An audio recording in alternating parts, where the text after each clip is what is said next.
Oi, gente, tudo bem? Eu sou a Gabi e hoje eu queria falar com vocês um pouquinho a respeito de um trecho que está em Atos 14:8. Ele conta a história de quando Paulo e Barnabé eles foram para a cidade de Listra para levar a palavra de Deus. Logo após eles terminarem de conversar com a multidão ficou tão animada que começou a querer oferecer sacrifícios para eles e coroa de flores, comparando ele com deuses que eles já conheciam, que no caso eram Zeus e Hermes. E conta que Barnabé e Paulo eles ficaram tão desesperados com essa situação que eles rasgaram as roupas e foram para o meio da multidão para explicar que não era bem assim, que eles não eram deuses, né?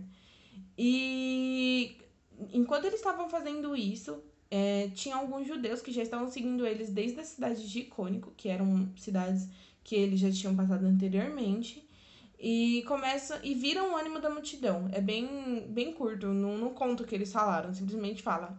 Os judeus viraram o ânimo da multidão e a multidão começou a apedrejar eles dois, Paulo e Barnabé, até o ponto de achar que Paulo estava morto. Então, tipo, eles realmente iriam. A intenção deles era matar os discípulos, no caso, né? E aí, quando eles acham que Paulo estava morto, a multidão pega e arrasta eles para fora da cidade. Porém, Paulo não estava morto.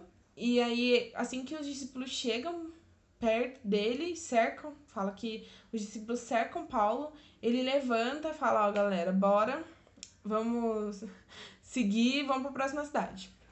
E aí eu achei muito interessante esse trecho, porque a primeira coisa que a gente consegue perceber é como a multidão ela é facilmente influenciada por pessoas que nem estavam lá. Não são nem tipo pessoas do povo deles, não eram moradores da cidade, porque esses judeus vinham acompanhando os discípulos de outras cidades. Então, o que dá a entender é que eles não moravam lá, ninguém conhecia.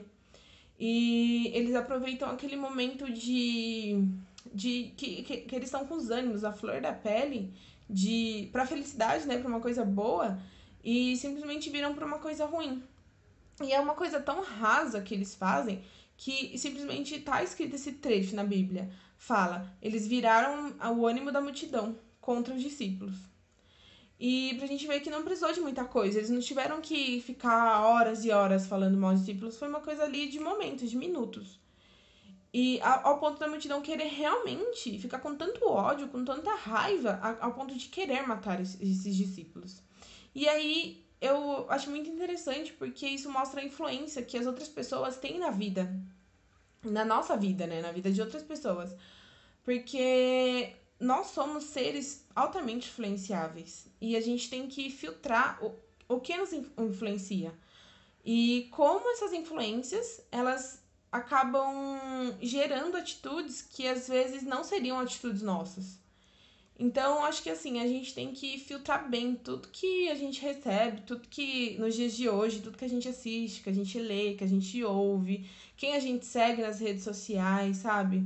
Porque até quem a gente tem à nossa volta, como que a gente considera amigos, no caso, a gente tem que tomar muito cuidado. Porque às vezes a gente nem conhece uma pessoa e essa pessoa que nos influencia, ela começa a falar mal de uma pessoa que a gente não conhece, no caso, que nem eles não conheciam os discípulos.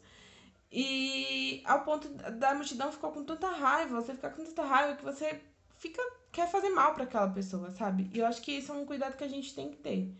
Porque a gente, enquanto cristãos, enquanto pessoas que creem no amor de Jesus, a gente tem que ter um olhar mais sensível, filtrar tudo isso, sabe?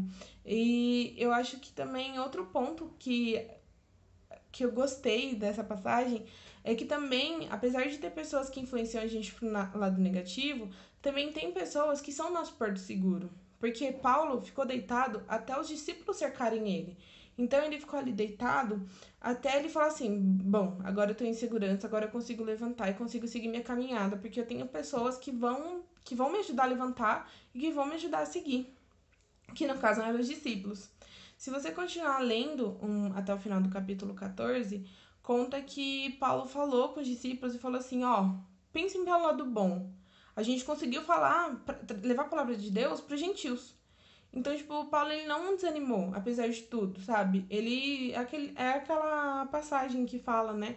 Que se não aceitarem, se você não conseguir falar, se você não conseguir transformar a vida das pessoas, elas rejeitarem o que você tem pra falar de Deus, limpe sua sandália e segue pra próxima. A gente não pode desistir, sabe? A gente não pode desanimar. E é isso. Eu achei muito legal, porque ele mostra a parte da confiança que ele tem nos discípulos, que a gente consegue ter também em pessoas que nos cercam. E outra coisa, né, que eu achei bem bacana nesse trecho, é que Paulo, ele se finge de morto, porque ele já se tocou, na hora que ele tava sendo apedrejado, ele falou, mano, o pessoal não vai parar aqui até me matar, então eu vou fazer o seguinte, eu vou aqui fingir de morto para que eles me arrastem para fora da cidade e eu consiga ir para a próxima. E isso é o que a gente precisa fazer muitas vezes, sabe? Essa expressão de fingir de morto, eu acho que é muito, tipo, se as pessoas forem contra o que você tá falando, você não precisa discutir. Você não precisa ter razão em todas as áreas da sua vida e em cima de todas as pessoas. Às vezes você se fingir de morto, você calar e tudo bem, aceitar, porque é isso que Cristo nos ensina, né? Que a gente tem que aceitar muitas vezes, por mais que a gente tenha a razão, por mais que a gente ache que a gente tenha a razão, a gente tem que aceitar, fingir de morto, calar para que a gente possa levar a vida para outros lugares. Porque ali na hora que Paulo estava sendo apedrejado, ele podia muito bem querer se fazer de forte, querer mostrar que não, eu vou continuar aqui até eles pararem, que eles não iam parar. E só que ali Paulo ia morrer e não ia conseguir continuar levando a palavra de Deus para os outros lugares, para as outras cidades que eles tinham planejado ir. Então, eu acho que isso é outro ponto muito importante, sabe? São coisas que a gente consegue, que a gente precisa levar para nossa vida. Então é isso, gente. Espero que vocês tenham entendido o que eu quis passar e fiquem com Deus. Beijos.